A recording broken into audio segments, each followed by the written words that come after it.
there's more than one timeline that takes place after the first movie. So after the first Halloween, you go Halloween 2, which takes place on the same night as the first Halloween, where it's first revealed that Michael and Laurie are brother and sister. Then it ends with Michael getting blown up, being on fire, and then presumed to be dead. This is where things start to get really weird, because after Halloween 2, you can go Halloween 3, and this is what I call the anthology timeline, because in the Halloween franchise, every movie was supposed to have a different story. So in Halloween 2, Michael was supposed to be dead, like dead.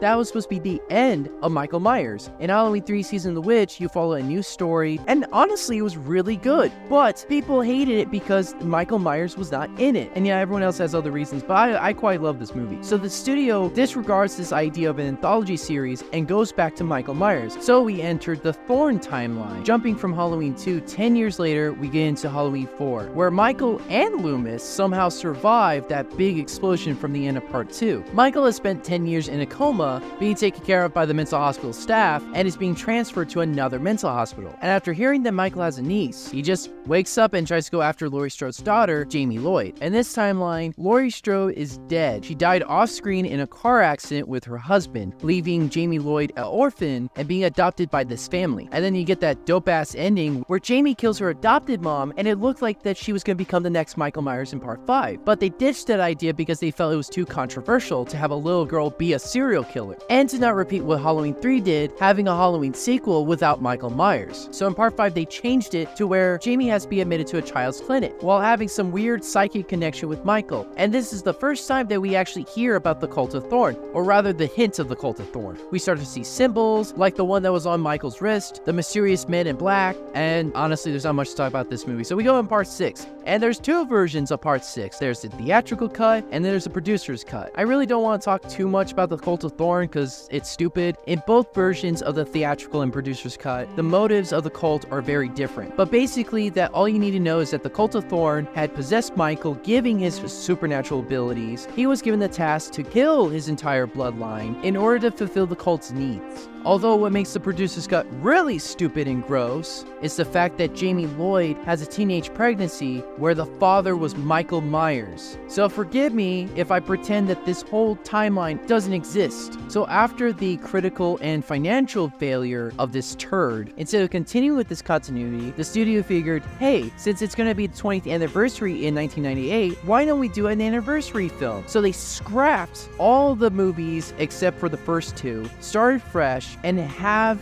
H2O.